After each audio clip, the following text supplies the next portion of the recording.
Good evening, everyone. Thank you for joining us on this Tuesday before Thanksgiving. Thank you for the folks we have in the audience and for the folks joining us on Zoom. I would like to call this regular meeting of the Board of Education to order. The next regular Board of Education meeting is on Tuesday, December 14th at 7:30 p.m. in the board meeting room. Just real quickly, thank you for everyone for participating in all our meetings and for the ongoing feedback from all the meetings we have and everything that we have going on. We are truly a district in motion, and I think that's a good thing. We have a lot to be thankful for as a district and as a community. So I want to make sure I wish everyone on behalf of the board a happy and safe Thanksgiving. I hope everyone gets to spend a lot of time with their families, take some time off, and is safe. Also, I think a shout out to Blue Wave and our Turkey Bowl.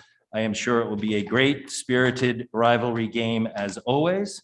I'm sure our team and everyone participating will be respectful, and I know it will be a great game and a great win for Darien. So have a great family-filled Thanksgiving. I just want to say thank you. So we will move on to the public comment. Good evening. If you'd like to speak during public comment, please approach the podium or click the participants icon on the bottom of your Zoom screen. Next, click the raise hand option. You will notice a blue hand icon appear in the upper corner of your screen where your face, name, or number appears. When it is your turn to speak, the facilitator will identify you and announce that you are unmuted for public comment. Once recognized and unmuted, please state your name and address. You will have up to 3 minutes to comment. Do we have anyone from our audience? Yes, please come up to the podium and your name and address. Thank you so much. Allison Johnson, 573 Middlesex Road. Hi, everyone. My name is Allison Johnson, and I am one of the co-presidents of DAAG, Darien Advocates for Education of the Gifted. On behalf of DAAG and parents of students in the IDEA program, I want to thank the board and the administration for the continued support of the IDEA program. We look forward to hearing the update on the IDEA program review tonight. It is clear from the thorough review that was conducted last spring that the IDEA program is of great benefit to students. We look forward to hearing about how this great program can be made even better for our gifted students. Thank you. Thank you very much for speaking this evening. Anyone else from the audience? Okay, Chris, we will move over to Zoom. Alicia Skinner, you are unmuted and recognized. Alicia, can you hear us? There you are. I can, sorry, I was just unmuting. Alicia Skinner, Cliff Avenue. I wanted to thank the board for the transparency that you guys provided in last week's discussion with Mr. Ken Shelton. The board all had very good, legitimate questions, but I walked away with thinking that we just got a lot of consultant speak and vague answers to questions posed by this board. I'm aware of the incidents that have occurred in the schools, and I share the disgust of others. They're unacceptable, and our kids need to feel safe in the schools. However, because of these isolated incidences in the middle school and high school, are we too quick to broadly categorize the entire school system in our town as intolerant because of a small minority? That is certainly not the values of the residents that I know. I appreciate that we are not hiring Mr. Shelton to change our grading system. However, I think Mr. Shelton's views on grading is certainly relevant, as he believes that grading is inherently racist. So if our goal as a district is to fight against acts of hate and intolerance and racism, then I do believe that we can't ignore his views. Since the meeting, I went through some of his work, and he states, quote, "Any discussion about equity, design, social and emotional learning, or any other program that does not include grading in the conversation is irresponsible and harmful to students." These are his words. He's very clear, and he's clear as to what needs to be done.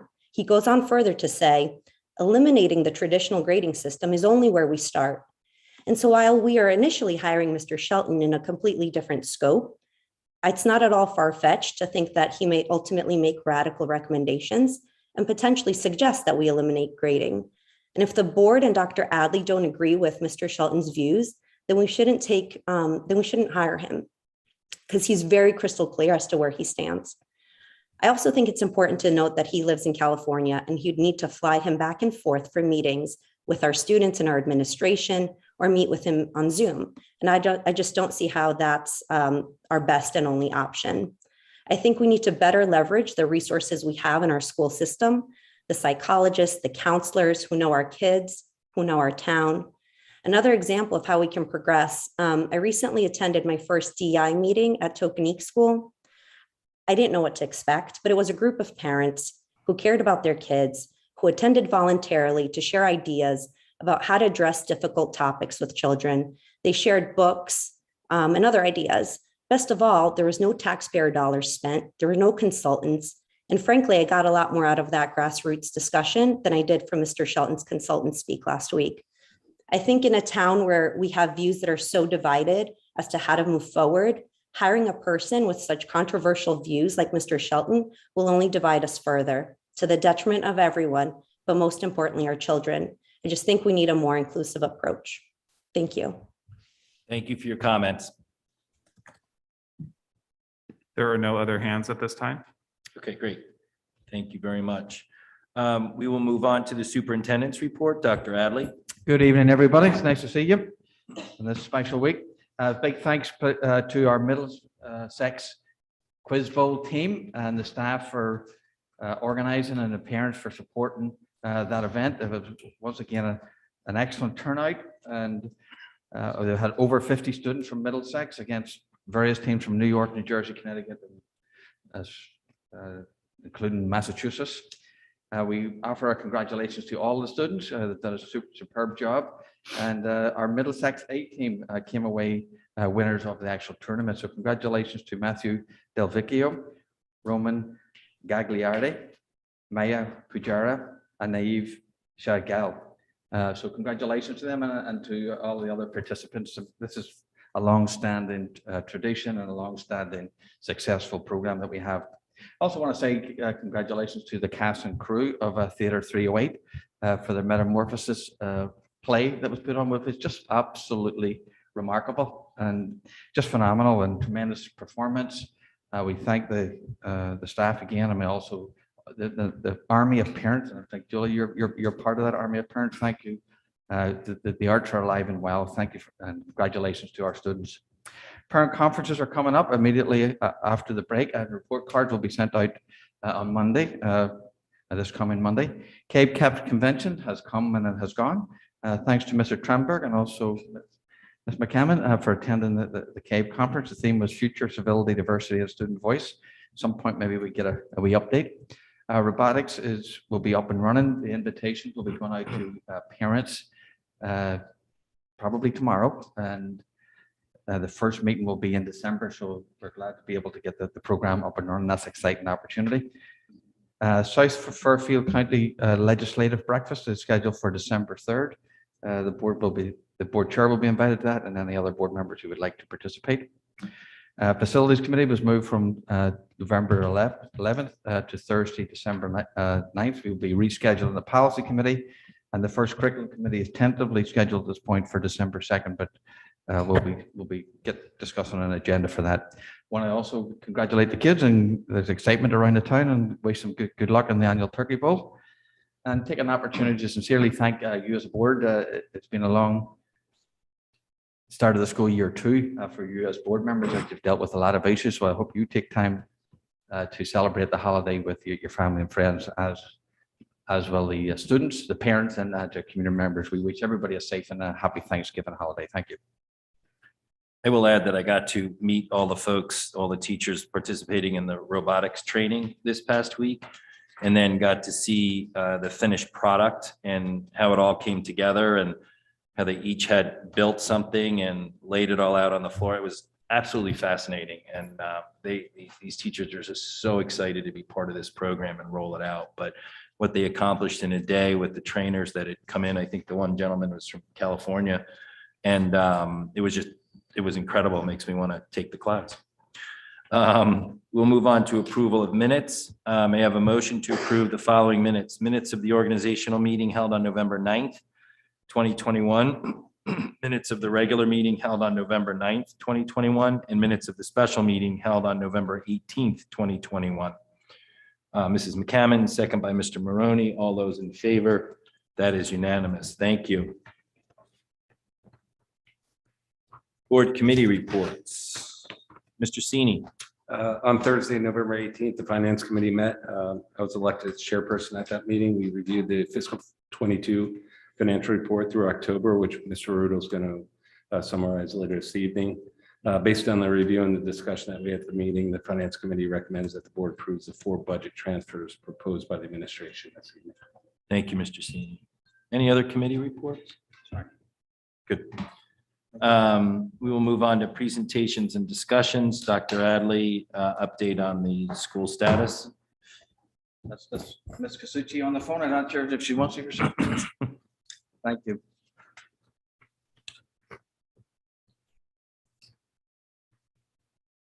So it's been an interesting time here as the cases continue to rise at this point and increase over the last couple of weeks or so. You've seen that in the schools, and it's also been reflected in the town. So I'll give you, this is a new one. This isn't part of your packet. I just got this this morning from the State Department. So this just gives you an up-to-date through the 13th kind of the cases. So the blue Mr. Kasuchi must really want something, but I'm not taking a shot. So the right-hand side, the blue is just really the vaccination rates. So the darker the communities, the higher the vaccination rate. So you can see for the most part, the map on the left reflects the map on the right somewhat in terms of the red aligned to the eastern part of the state that has less vaccination. And you can see how Darien right there now is in the red zone at this particular point. So even though we have tremendously high vaccination rates, the Screen and Stay program has been, I think, successful. It's had another layer of monitoring, follow up, both from our parents' point of view. Thank you to the parents. You have a daily monitoring to do, and a big shout out to our nursing staff, because it's sort of like increased their workload a lot over the weekend. It's just not as straightforward as the quarantine part of it. But we basically have 60 or so students out in Screen and Stay and 70 quarantined, or the reverse of that. But it's basically a split between them. So for those 60 or 70 students, at least they're able to actually stay in school. I'll give you this is kind of where we are right here. Screen and Stay is a 60, quarantine is a 70. And you can see sort of the location of where the events are happening at this particular point. But you've seen those as the nightly, what seems to be a nightly update of the COVID cases. The immunization clinics have gone well. There was close to 500 students who were vaccinated this particular weekend and 600 the week before. So we do think people will have the opportunity to avail themselves of other locations to get vaccinations if they need it. The town and the school will continue to offer things as we see that particular need. The student testing program there's about 260 in any particular week are participating in that. Just over a week ago, the results came back where there was only 1 or 2 COVID positive tests, and yet you can see the increase, the large increase. So it was an interesting, and those were people who were unvaccinated. So it was an interesting dichotomy of information. The safe return plan we'll have to submit to the state by the 23rd. So any revisions that we have, it's all updated online, but is what we will be submitting to the state. We have to do a periodic review, so we will submit that on the 23rd. The CIAC guidelines, there was information that came out today about CIAC, and fundamentally what they're talking about is sports such as basketball, indoor track, and volleyball, right? Particularly for games after school, not for practices or otherwise, that the students can remove their masks, the coach can remove the mask, the kids on the bench can remove the mask at the discretion of the school districts.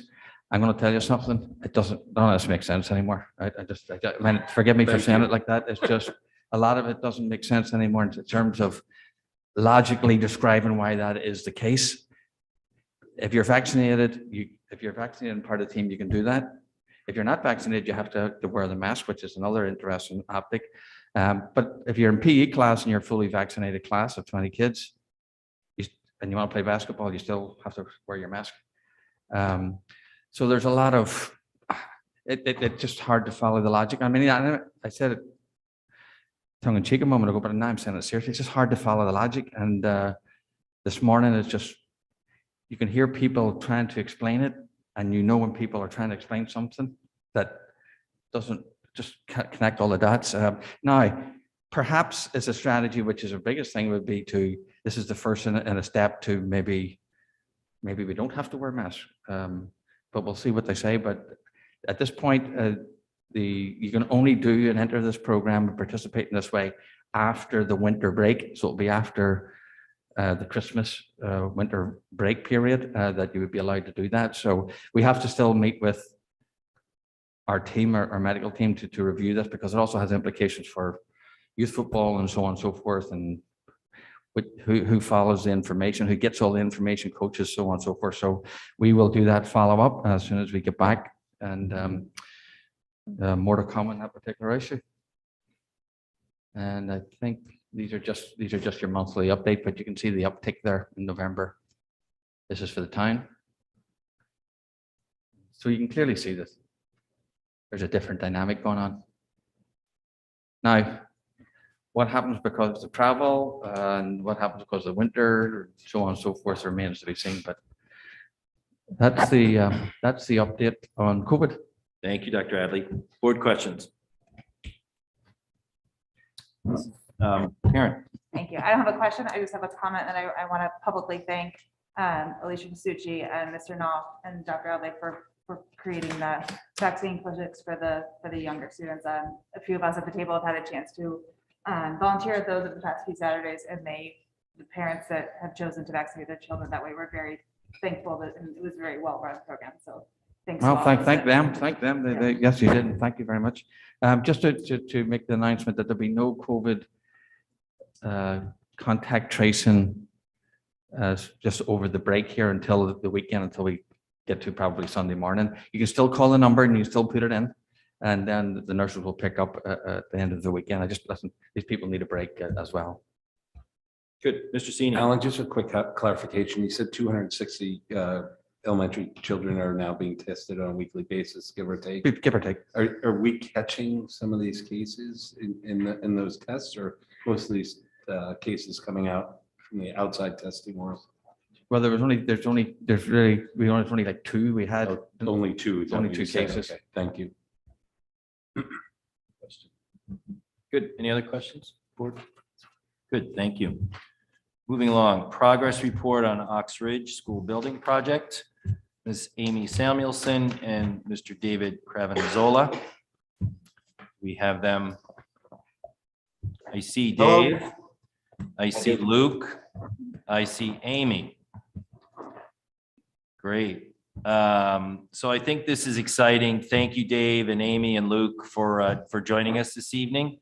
We're going to get out there and do an on-site tour. Dave and I met last week and talked a little bit about that, but just a big thank you. This is an incredible team. Luke has done an incredible job in a very difficult situation, I think, with the tightness of the school up there, getting the school up and running, busing, drop off. And thanks to the team of Dave Cravanzola from APO&G and Amy Samuelson from SLAM, it's just a really good team that understands the district, understands what we're trying to do. And if I go back 2 years and think about the 5-hour meetings we had, Amy, talking about design, and to actually stand up on the roof and see bricks and see the structure in the courtyard, it's very exciting. And I think it's going to be a real exciting addition to the district when it's done. So with that, thank you, and I'll turn it over to all three of you. Okay, I'm going to. David, if you may, yes, you're going to have to project it because the file that you sent was too big. I couldn't get it just in the time period to get that downloaded. So I think you have the presentation. I do. Right. I Okay. do. We appreciate the holiday decorations behind you, David. We like to get an early start here. I'm not gonna lie to you. I just want to reiterate also that David and Amy have just been phenomenal, and a big shout out to Dr. Forshaw because he's just been unbelievable through this process. But with that, we've asked David and Amy just to give you a quick overview, just kind of where we are and what it's looking like at the minute, and we'll go from there. Sure. Can you see the screen? Yes. Yeah, yes. Okay, so I'm gonna run. There's no way to get it up on these screens. All right. No, I was a little late. I guess the email was too large to come through to Dr. Radley's. My apologies. You've got a bunch of monitors on the floor, so good. All right, so we'll go through a few things first, just how to bring everyone up to speed on the overall project timeline. We started construction in December of 2020. It's when we mobilized to the site and started setting up fencing and those separations from the school activities to the construction activities. And we are currently on track to complete the academic wing in May of this coming year. And at the end of the school year is when everything will be moved over during the summer and prepared so that you could be using the academic wing for the start of the 22-23 school year. We're going to start taking down the old Oxridge this summer, June of 2022, and we will complete the assembly wing in May of 2023. That'll be the gymnasium cafeteria area. And then at the end of the summer of 2023, the project as a whole will be complete with all the site work and parking amenities completed. So with that, just a quick spin through the site plan. What you're seeing here is the way things look now. The orangish area is the existing Oxridge School. The area in yellow is the area that we have been constructing. That's considered the academic wing. And then this is an image, compliments of SLAM, of what the final site design will look like, with the academic wing being that donut shape and the assembly wing being the long shape in the upper left corner with all of the new parking areas and play areas. So this past summer, we went through an immense amount of work of getting a lot of the infrastructure done at the parking lot that you see on the right-hand side of the screen. And thanks to Dr. Forshaw and Mike Lynch and Dr. Radley and their cooperation, we were able to get an immense amount of work done and get everything ready back for the start of this past school year for pickup and drop off. So what I'll do now is I'll take you through a few photos of the way things look on site right now. The building is broken up into 4 areas. Area A is essentially the area that will house the new ELP, and areas B and C are the all the other academic areas of the building, and then area D is the portion of the building that we won't start constructing until this coming summer, once the old Oxridge School gets taken down. So what you're seeing here is the ELP wing. The structure of the building is up, the roof is on it. We've started to enclose that portion of the building, and we're in the early stages of starting to install all of the building systems for that portion of the building. Around the building is still mainly dirt, and it will remain that way until the springtime. This here is a view of area C. So the existing Oxridge School is on the other side of the brick portion of the building there, and you'll see that in that portion of the building, the brick veneer is completed, and they've actually started installation of the windows. In the interim, all of the light white material you see there is all temporary plastic, and that's to enclose the building because we're going to begin turning on temporary heat, so that'll allow us to start installing some of the finishes within the building. And the large area on the left side of the screen is all glass that looks out into the courtyard, and that's where this image is taken from. Moving on next, this is the main level of the building. This is one of the kindergarten classrooms. Inside there, you'll see that the wall framing is all completed, and we've started to install all of the building systems. You'll see some of the metallic components at the top of the screen. Those are all the air systems that'll bring heat and cooling to the rooms. And in the weeks to come, we'll be closing up those walls and then starting to do finishes. This is also on the main level. This is in the 2nd grade area. This is their learning commons. So on the right we'll be looking out to the courtyard. On the left are all the classrooms. And right in front of us in the photo is where that centralized area where the lockers and outside common areas are for all the students. And again, you'll see there all the building systems that'll eventually be concealed are all being installed and inspected on a day-to-day basis. This is one of the last photos here. This is in the lower level. These are things that most people will never see, but are the heart of the building. So at this point, we're starting to install all of the main systems to the building. That's what you're looking at here. This is actually where all of the electrical and power for the building will originate. So the heating systems, we've started to install the rooftop mechanical equipment. The fire sprinkler equipment is now in the building. So all these systems will start to really come on board in the months to come. So if you are driving by Oxridge, what you'll start to see is the area where the new main entrance will be. You'll start to see that become enclosed, and then you'll start to see those glass systems go up in the next couple of months as well, similar to what you saw on that photo from the courtyard. And with that, I will, I'll hand it over to Amy. Amy, if you want, like I said, I'm happy to continue to advance the slides for you if you want. That way we don't have to change presenters. That would be great. I think in the interest of time, that's fine. Okay. Thanks, Dave. You can go to the next slide, actually. So right now, while we monitor the construction that's taking place and we work together with ONG and AP to get that done, we're also spending time finalizing the design of the equipment and furniture that will go into the building. So lately, in the past couple of months, we've had a series of meetings with Luke and his team at the school, reviewing all of the furniture options. The meetings also included some of the building committee members who had interest in the finishes and the selection of that furniture. So we've been going through that, and we will continue with that. We have one more user group meeting coming up just after the holiday to review the OTPT equipment.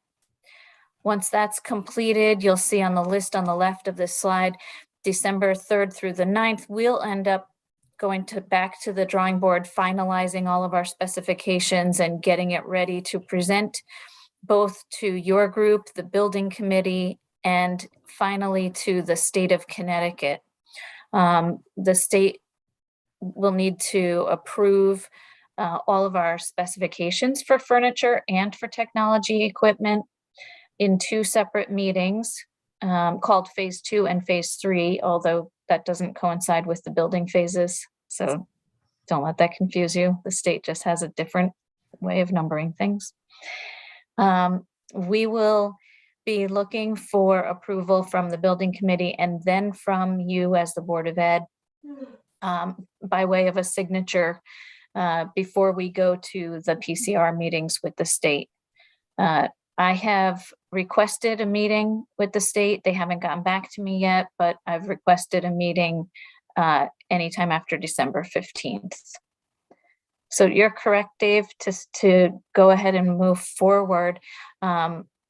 This is just a sampling of some images of the furniture that we've been selecting with the help of Luke and his team. This will be sent out to both state bid vendors, and some of it will be bid in a public bid. And we expect that all to come in February. The bids come in, received in February. And this furniture will be installed along with your technology equipment like smart monitors, touchscreen monitors for all of the classrooms, wireless access points, and telephone systems. And that'll go in after the building is turned over in May with completion of that academic wing. I'm happy to take questions from the board, but that hopefully is an overview of the work that we're doing. Thank you, Amy. Thanks, Dave. Thanks, Luke. Also, just a shout out, he's hiding over there in the corner, but Mike Lynch is just an incredible part of this team, Yes. contributing on a daily basis, knowing these buildings and keeping the existing building up and running. So, and Katie has been leading the charge on the internal finishings. You can see what an incredible job she and Diane Boston have been doing. So it's an incredible team effort. So thank you. I'll pause there for any board questions or comments. All good? All good.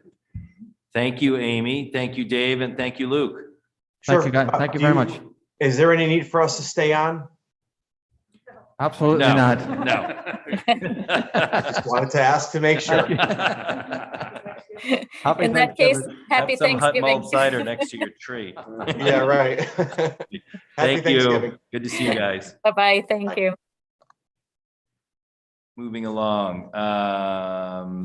NEASC update, Mrs. Ellen Dunn. Hi, good evening, everyone. As you know, the New England Association of Schools and Colleges accreditation process has begun at DHS, and this is all in preparation for the decennial visit, which will take place in the spring of 2024, which sounds like a long way off, but as we know, time flies. The new accreditation process begins with a self-reflection that takes place this year. And we are about 7 weeks into that process. Our assistant principal, Kate Moulis, and our English teacher, Jen Record, are the accreditation co-chairs for the work being done right now in preparation, ultimately for that visit in 2024. And so I've asked Kate to give you a brief update on the work that we've done since late September. Thanks, Kate. Thank you, Ellen. Good evening, everyone. I will go ahead and screen share. Oh, if it will let me. There we go.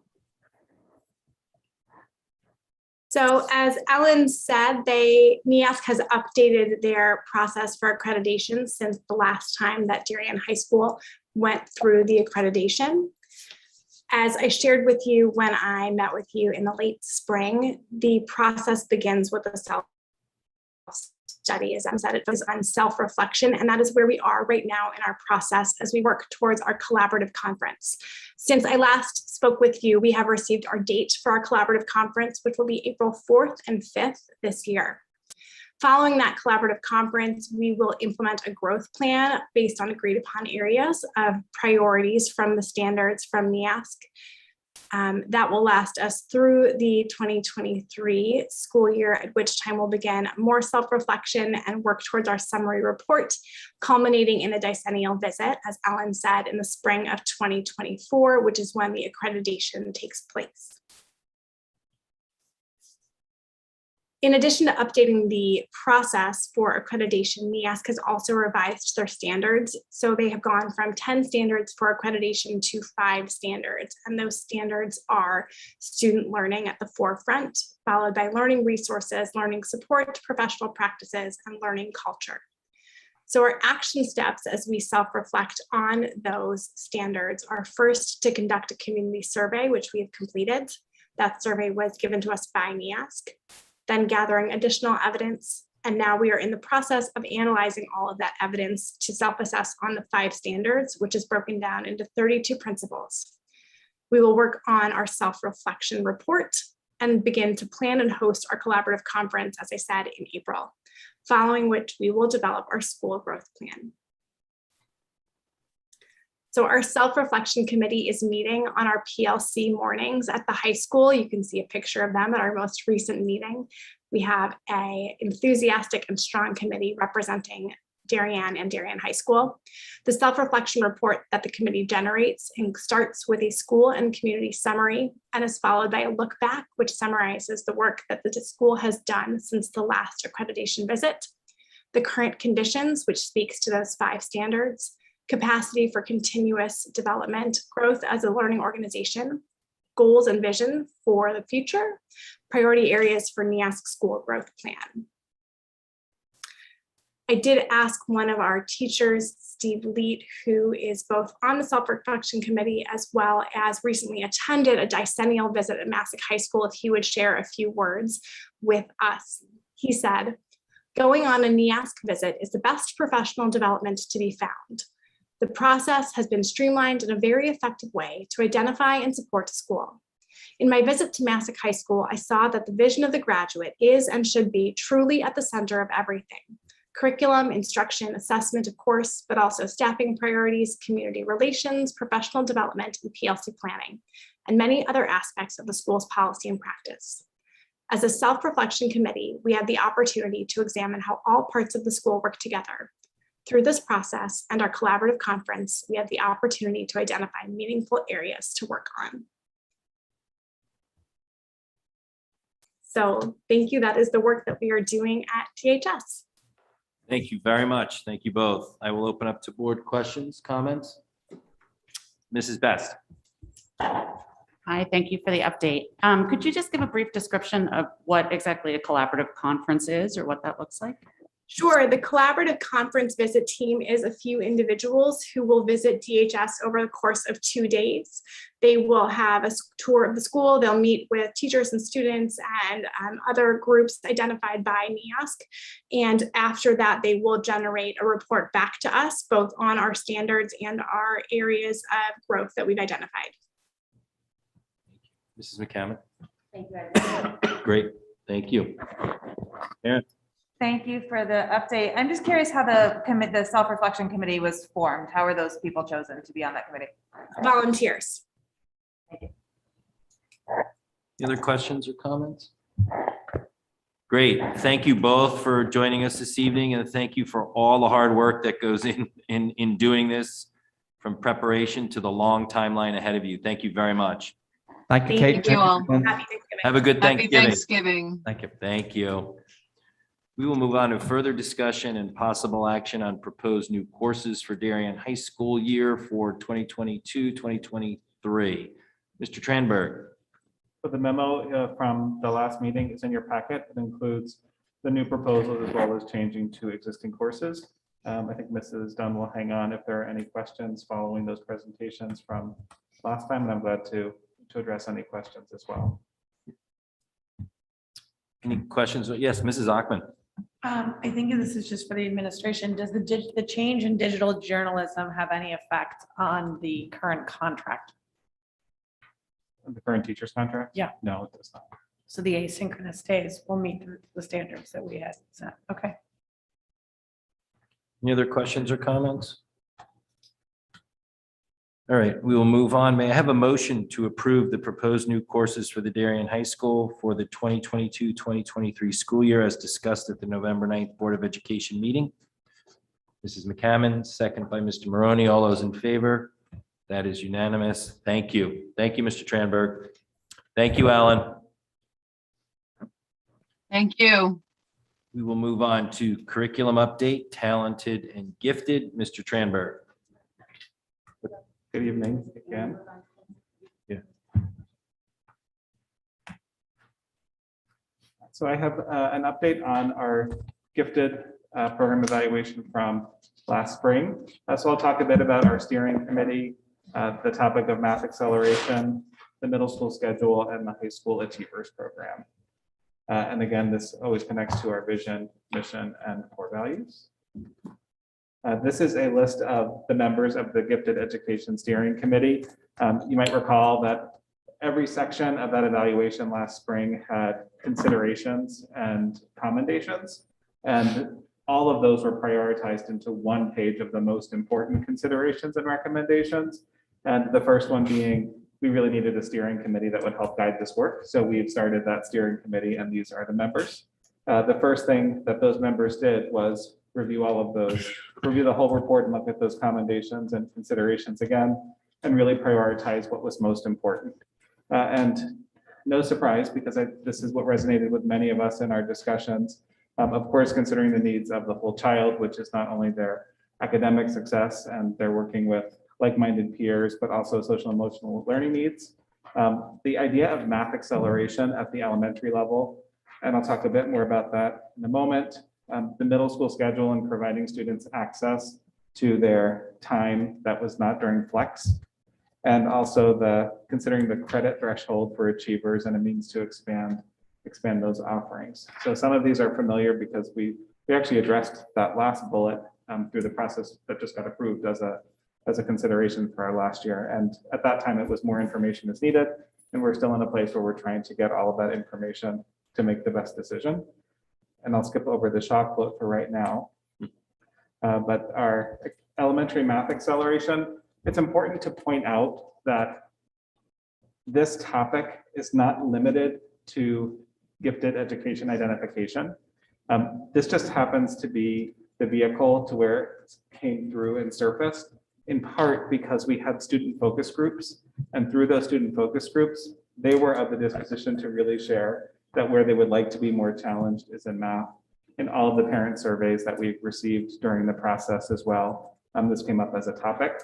So while we do have a plan to look at elementary math acceleration, the group discussed and decided, well, we need to expand it beyond just this idea of gifted education, because it's not limited to students that are identified as gifted. It's the saying that you've heard many times is high achieving students don't necessarily equate to students identified as gifted. And we also wanted to make sure we're always considering twice exceptionality throughout this process as well. So we did also, in addition to the gifted steering committee, we have a math acceleration team as well. And we have varied membership that expands beyond who's on the gifted committee, the gifted education committee. And we had our first meeting, and everyone has quite a bit of homework to come back to the table because we want to frame, we're really completing a mini study throughout the winter and the spring. And we want to provide recommendations, not only based on the research, but we have several visits planned outside of the district. And we've already started our internal, we're calling them learning visits, to make sure we can identify what are all the best practices that we have here and that we want to replicate, and what are other things that we want to consider moving forward. So we're hoping to, if we can be as aggressive as possible with our recommendations, to have this wrapped up for the spring of this year.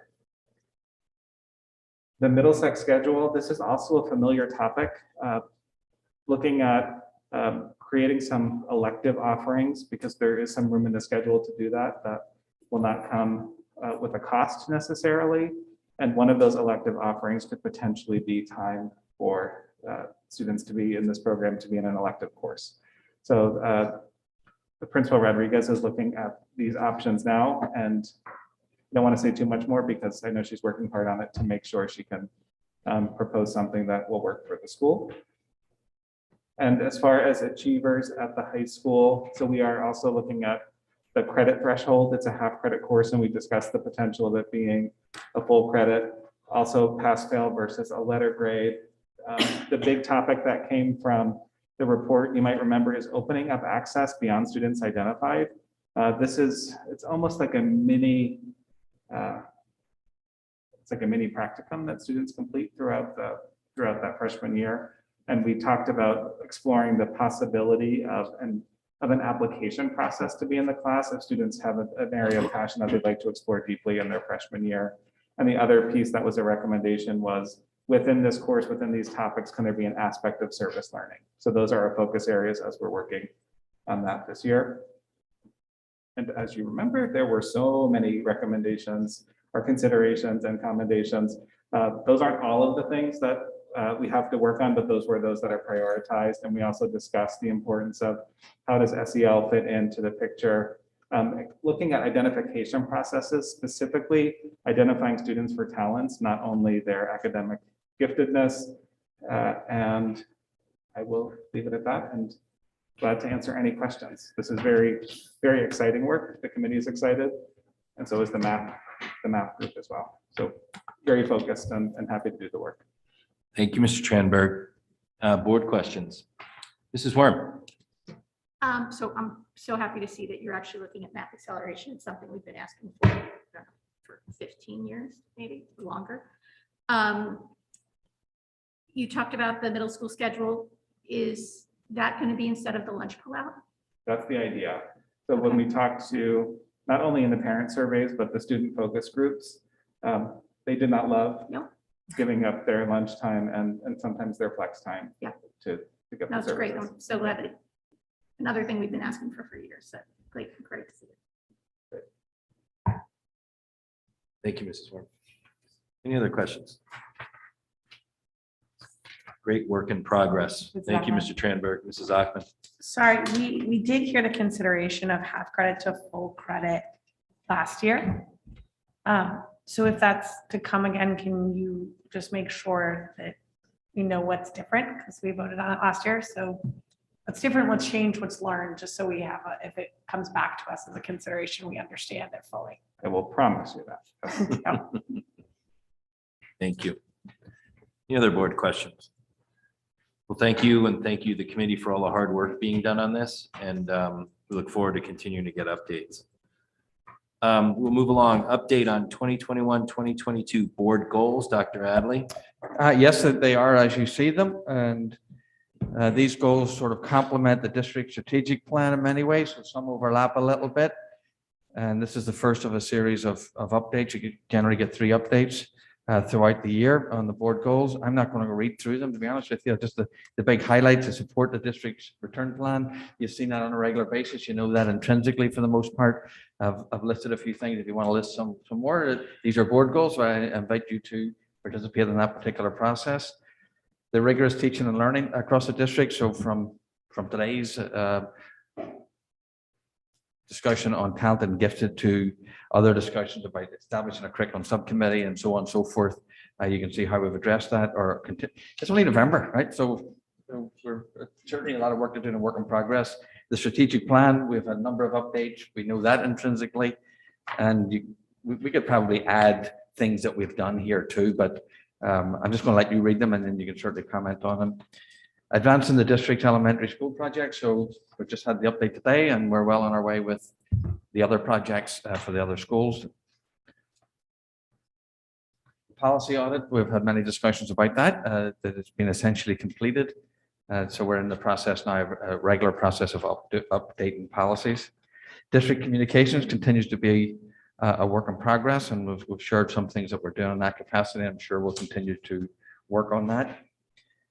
And increase engagement for professional development. There are a couple of people around the table, and actually other people who are not around the table but did participate in webinars. And Jill Buchanan attended CABE, which is good. So I encourage you, this is really a self-reflection goal the board set themselves. So where we have the opportunity to participate in some things, we will have the legislative breakfast coming up, and then there'll be opportunity to participate at the legislative level. So that was a professional goal that the board embraced. And anyway, you can see some things that if you want to add things to that or question things about it, I'm certainly happy to do that. But I'm not going to read this, it's there. Thank you, Dr. Adley. I'll open up to board questions. Beth. Having participated in the new Board of Ed member orientation last week, thank you. That was very thorough, very comprehensive. I found it incredibly helpful. So thank you there from goal 7. And then I had a question on goal 3. I was just curious if there are any additional efforts lined up to share out the strategic plan with the community at large beyond the conversations that happen here. And obviously, I know it's being interwoven into everything that we're talking about moving forward, which is terrific. But road showing it or anything along those lines, are there any plans? Like Yeah, we could probably take a few things on the road in some capacity, either through Zoom or otherwise.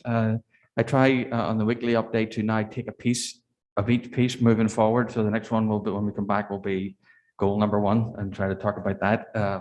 But I think we could probably do other forums or other ways too. So that's probably a good idea in terms of just another opportunity to do that. Maybe some interactive forums would be helpful for parents. Thank you. Great, thank you, Mrs. Best. Any other questions or comments? Great, good. Thank you, Dr. Adley. We'll move on to the presentation of the updated 5-year capital plan, Mr. Rudel and Mr. Lynch. There we go. Good evening, everybody.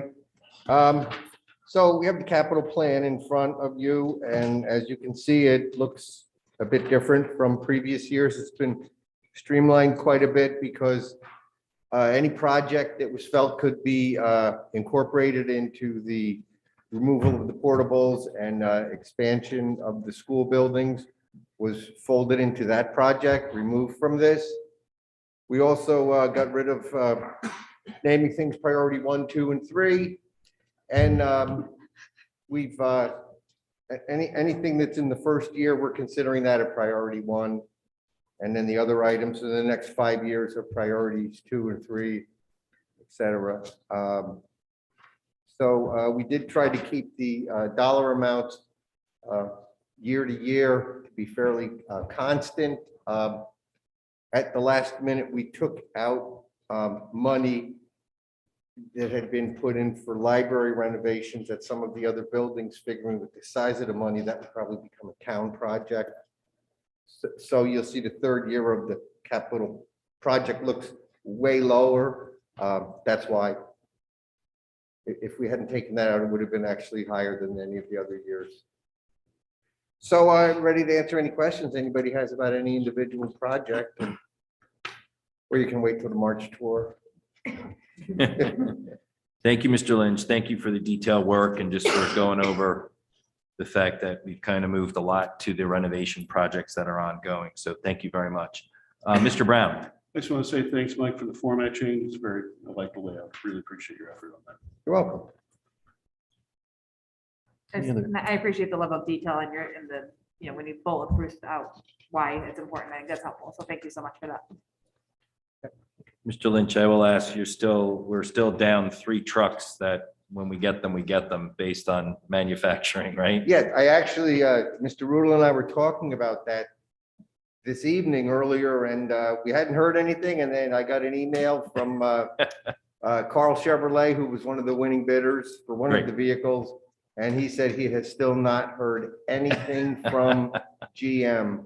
He said he has no idea. Good. Anything you need for the winter, you've got yourself pretty well covered. We do. We got our last piece of our last sander. We had that put on last Friday. That's actually on the foreman's truck. So he will be using his own personal car when it snows, and we'll be using that for sanding. So we're okay. We're okay. Just let us know if there's anything that you need. No, we're ready to go. Thank you. Good. Mrs. Ackman. Can I just go back to your comment on year 3? Are we saying, can you explain that a little bit more to me? And the libraries, are you saying the library project would be over $1 million? Yeah, when the original presentation was made by Mr. Scheib, okay, there was a piece of that detailed work at the high school, middle school, and Tokenie School libraries.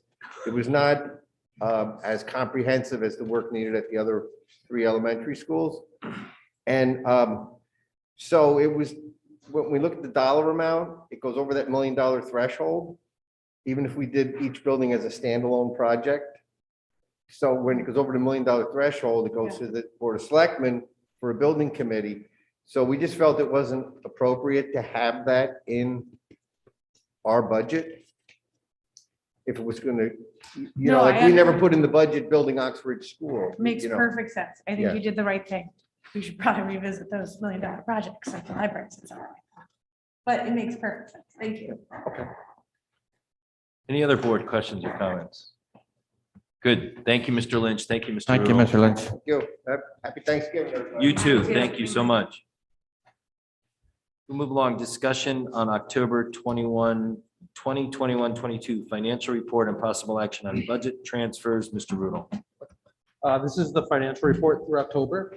We are currently forecasting a year-end positive balance of 104,260, or about 0.1% of our budget. The general education RCs are forecasting a positive 182,000. The special education RCs are forecasting a deficit of 87,000. And then the COVID RC 28 is forecasting $9,008.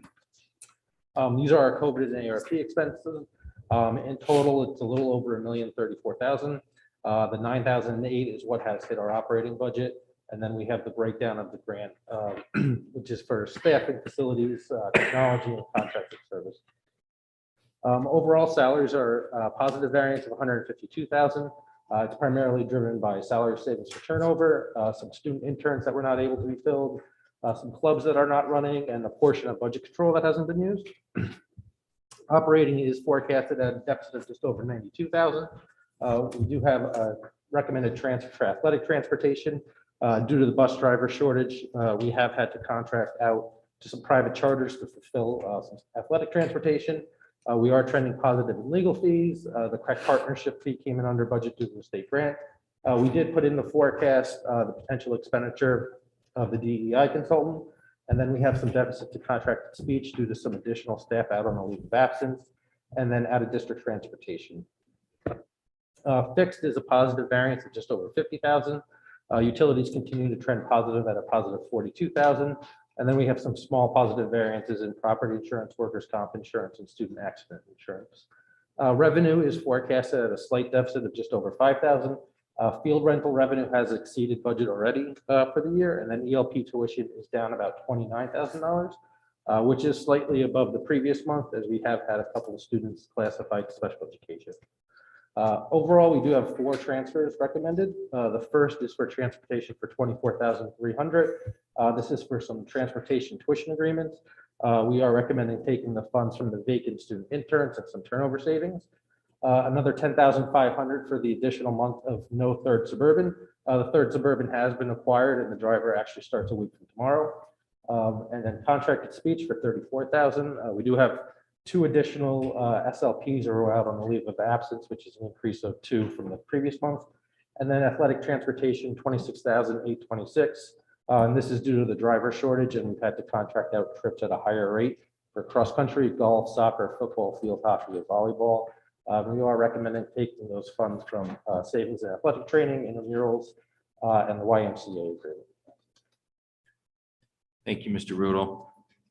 So I think the Finance Committee reviewed this, and I think one of the conversations that came out of the Finance Committee is to actually make the recommendation up to the board that this was reviewed, and they're making the recommendations for the transfers, which is what Mr. Sini did. So with that, I'll open it up to any questions or comments around anything in the financial report. Mrs. Ackman. Sorry, Mr. Rudolph, just a question about the IDEA 611 ARP grant, the 2-year grant that we're waiting for approval on. It's a 2-year grant. Do we have any idea, if awarded, how much we would expend this year? At this point, we are not expecting to expend anything this year. Okay, so that we would hold over. We would hold it for next year. Okay, thank you. Thank you, Mrs. Ackman. Any other questions or comments on the financial report? Great. I have a motion to approve the October 2021 budget transfers as presented. Mr. Sini, second by Mrs. McCammon. All those in favor? That is unanimous. Thank you, Mr. Rudel.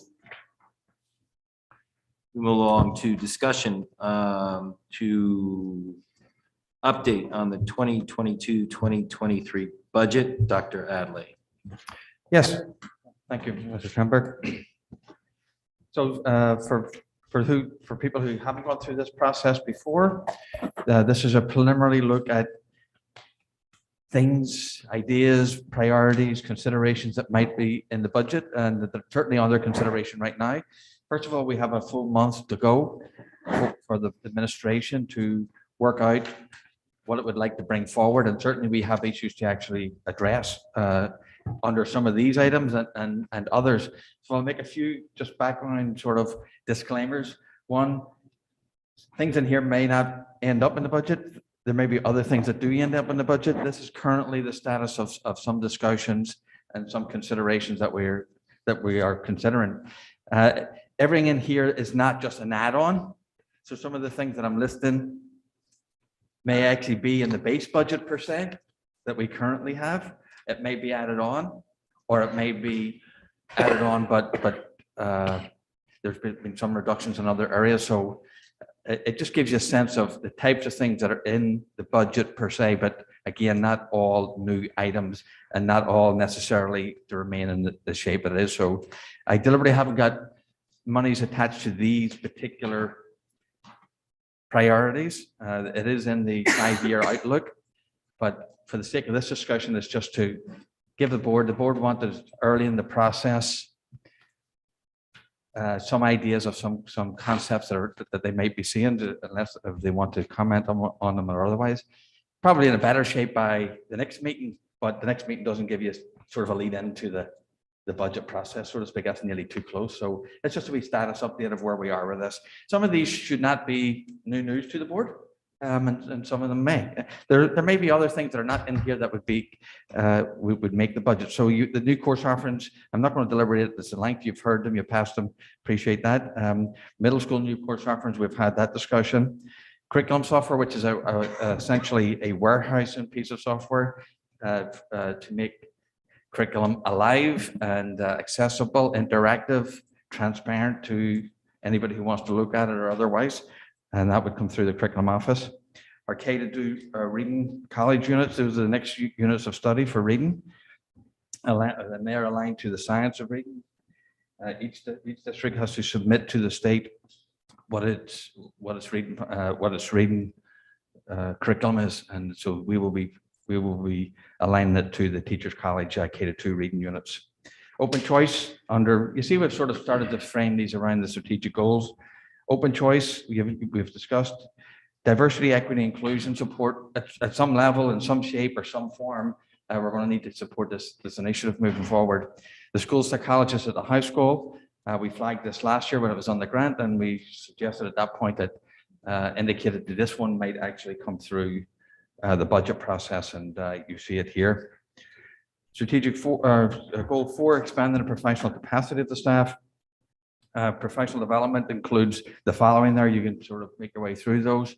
They're all not additional necessarily. Some of these are just in the base, but it just gives you a couple of ideas of the things that we're talking about.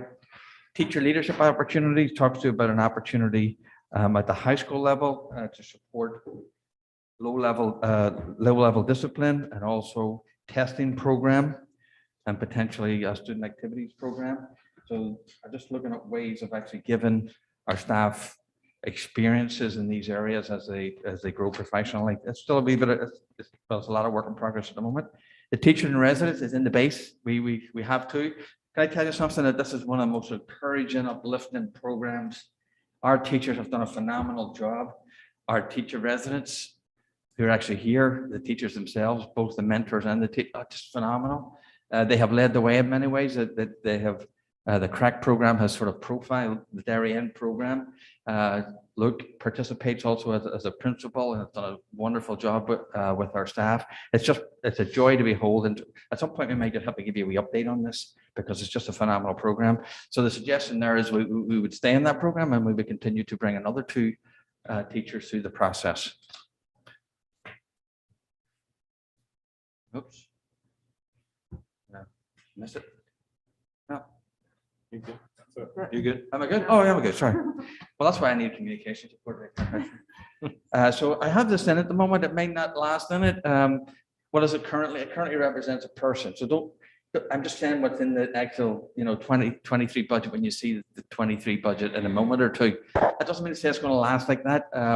In terms of our website, constant update and communication, we know is an ongoing issue that we want to continue to improve with the community. I put it on there at the moment as a placeholder. I'm continuing to look at what that actually might mean. Improving the facilities, additional facility support. Look, I could put up the board chair would share with me, and I can put up pictures that we see pretty much on a regular basis of where we want the upkeep of the grounds around all of the buildings. Mr. Lynch does a super job, and the staff as best as we can, but we're just understaffed for what we have to do. So that includes groundskeepers, and actually in there is actually 2 groundskeepers. I know that's a large number, and an additional custodian for Oxridge. We just saw Oxridge. The first phase that we move into is much larger than the building is now, so we're going to need to deal with that. The middle school is have an outside classroom. That's something we learned, right? We learned at the high school about the online courses. We've put something in place there. Something else we learned about COVID was kids can learn outside and in different environments. And this is an outside learning environment. Actually, it's sort of inside the actual building itself. So the space that's in the building there, the big courtyard, there's a vision for what to do that. Now, I've said here that potentially that could be for outside funding or support funding. It may or may not. I'll tell you that I support that either way. I think it's a terrific idea. Under improving technology, you may say, are you beating a dead horse here, Dr. Adley, in terms of high school model for one-to-one? No, I'm just saying that COVID has sort of, I won't say it's come and gone because it hasn't gone, but we're moving through the phase. If we're ever going to change something in terms of the model of the one-to-one, will always be one-to-one, meaning each child has a device of some description. The board has had some input into that and some perspective. And we're going to be looking at, well, we are right now as to what that model should look like. Because we're going to change it, we should change it now. And that, well, we should change it now, actually, if we're going to change it at all. So we're actively working at that and looking at that at this particular point. The replacement devices are at the high school. That's just a regular replacement cycle. Servers and a technology technician, again. Well, we've seen, we added one technology assistant to the budget. We asked, at one point, there was 2 in it. You didn't see the 2. We brought the 1. We're bringing this additional technology technician back to the table. Those are not all the ideas, but they're certainly the majority of the things that you might see or otherwise in one shape or fashion in the budget. Thank you, Dr. Adley. I think it's a good process. I think the time that I've been on the board, we've talked about getting more information ahead of time so we could think through the budget process as to what's new or what you're thinking about. I know you started that process with curriculum in general, so I think this helps the conversation. So I'll open up to board questions, thoughts, comments. Mr. Maroney. Yes, thank you for this. I think exactly as you said, Duke, I think this helps us prepare for the budget process much better than in years past where it's just a surprise. Speaking of surprise, when I first, thank you for the clarification, Dr. Adley, on outside classroom at MMS, because when I read it in my board packet, I thought it was a euphemism for a portable at Middlesex. So I appreciate the clarification. You don't want to move them up to the middle? Thank you, Dennis. Any other board questions or thoughts? Well, this will be an ongoing conversation, and this is a fluid document. So thank you, Dr. Adley.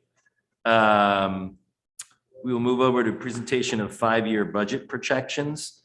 I will just say, Dr. Adley and Rich, maybe a little context around this. I've had some conversations with some board members that have reached out to us. This was kind of a process we went through, something that the Board of Finance looked from us. I think sometimes it's difficult to crystal ball, and we are coming up on contract negotiations starting next year in August. My understanding to the board and talking to Dr. Adley and Rich, this is a helpful tool for them to use, whether we want to see it or get into a discussion around it, and it helps. My understanding is the Board of Finance. So with that, I'll let you guys present it, and then we'll open up to questions and thoughts. Yeah, I'll just say, and then Rich can lead us through it. Whether it's useful for other boards or otherwise, I find it useful to help the administration collectively ourselves start to plan on multiple years out. And you'll begin to see things that were in the out years, and then we continue to water the idea. They either drop off because we don't need to do them for some reason, or they come to fruition. So whether the board at some point wishes to continue with this model, we will to some degree. It might look a wee bit different internally if it wasn't coming to the board, but that each administrator comes to the table with multi-year planning. And so we look at those and sort of like prioritize. So you'll see things here that are on this list that are in the out years, and I'll leave it at that. So I find it helpful. I'll continue it so the board can decide whether they would like to see it moving forward or not. But with that, Rich can lead us through some of the assumptions that we have made here. So as mentioned before, it is a projection to provide a financial snapshot. It does not represent the proposed budget or potential proposed budgets in the future. So in order to do a 5-year forecast, we do have to make a number of assumptions. Starting with salaries, we did take all our collective bargaining agreements. As mentioned earlier, a number of them will expire within these 5 years. So we did make assumptions of what those contracts would look like, largely based on what they currently look like now. We did maintain current class size guidelines, and then some of the new initiatives that Dr. Adley mentioned are built into here, whether it's the teacher leader position, the communication support, groundskeepers, high school SLP, psychologist, and some other items, whether it's open choice. In the outer years, looking at bringing back forward building conditions survey, primarily looking at the high school, middle school, and Tokenique. some STEM initiatives, talented and gifted that was talked about earlier, and the Mandarin class proposal that had a multi-year outlook. Staff turnover is assumed at 29 teachers, which is what we saw this year, from a master's 19 to a master's 15. We did retain budget control of 4 teachers, which has been relatively close to the standard, and we carried that through. Health insurance, which is a large driver of our budget and has been in the past, is assumed within the current census, and then an annual increase in premiums between 10 and 15%. Where class size guidelines indicate an additional FTE, we did budget an additional insurance package for that. We did not budget any potential municipal contribution for TRB pension. While that's been talked about in the past, it hasn't been talked about recently. The operating expenses do still follow the allocation of resources at the elementary level.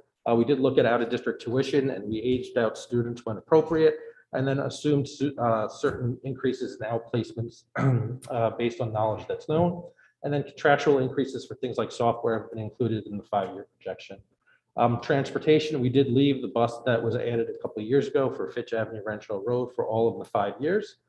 Payroll tax expenses assume the cap of 147,000, which is the cap this year.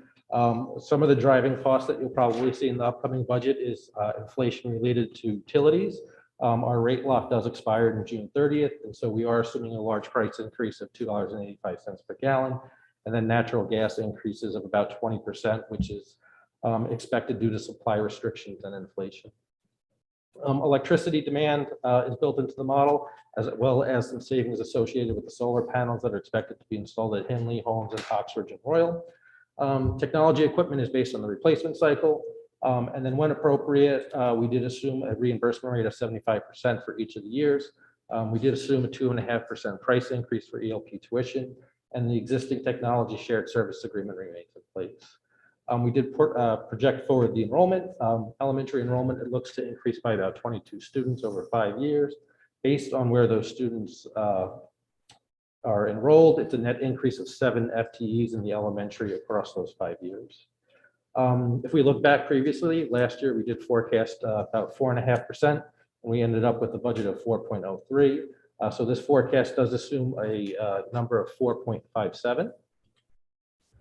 So if we look at it going forward, we're at 4.57, 4.53, and then it trails down to about 3.4, which is a little bit of a product of the teacher contract. As you move forward, everybody who's on the current census, they get closer to that step 19, and then they're only getting GWI and not necessarily step on top of that. Again, the big drivers in this budget are going to be your contractual obligations for the different bargaining units, and then health insurance will play a big role. Thank you, Mr. Rudel. So for the first year, we've essentially at 1% in health, 2.5% in fixed costs and contractual costs, and then 1% in net offsets of other programs, priorities, so on and so forth. Look, the board. First look, board thoughts or questions, Mrs. McCammon.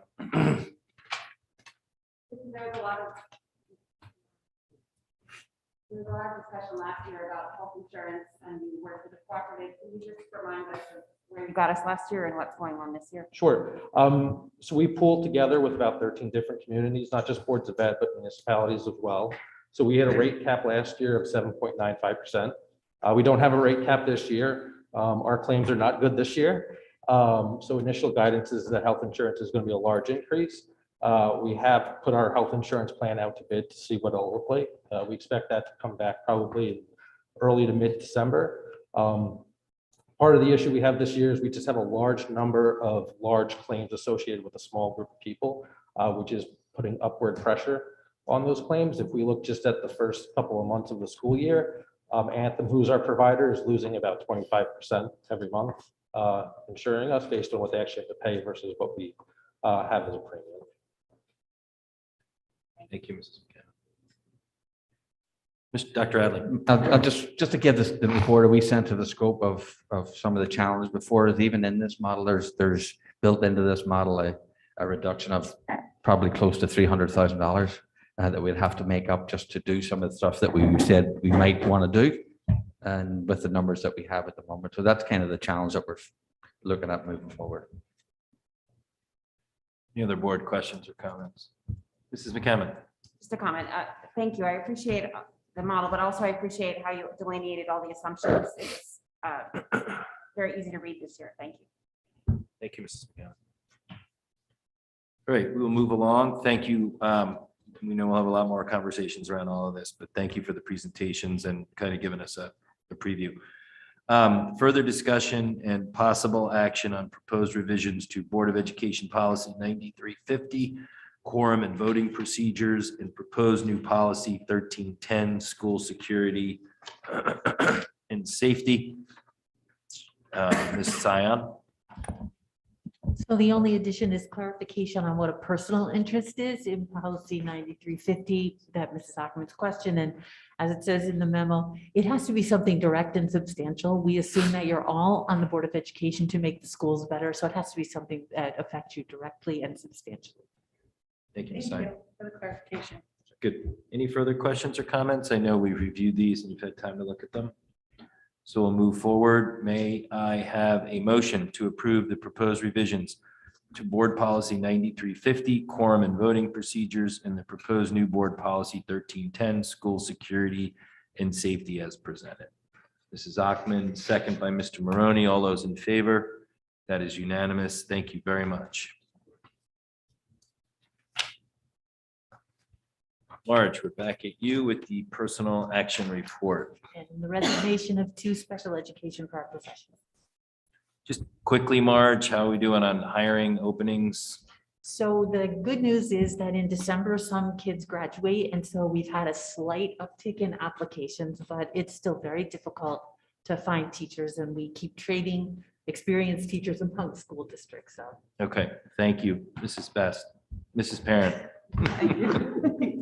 I just see we're losing special education paras and special educators. Are we able to meet our students' needs? we do that. Shirley and I work together to do it no matter how we have to. Thank you. Good question. Thank you. Any other questions or comments? May I have a motion to approve the personal action report dated November 23rd, 2021. Mr. Maroney, second by Mrs. Best. All those in favor? That is unanimous. Mr. Tranberg, we will move back over to public comment. If you would like to speak during public comment, click the participation icon on the bottom of your Zoom screen. Next, click the raise hand option. Facilitator will identify you and announce that you are unmuted for public comment. Please state your name and address. You will have up to 3 minutes to comment. Anyone in the room? We're good. Thank you. We will go to our friends on Zoom. There are no raised hands. Thank you, Mr. Tranberg. On behalf of the board, a safe and happy Thanksgiving to all. And we'll see you in December. May I have a thank you. May I have a motion to adjourn? Mr. Sini, second by Mrs. Best. All those in favor? That is unanimous. Thank you all.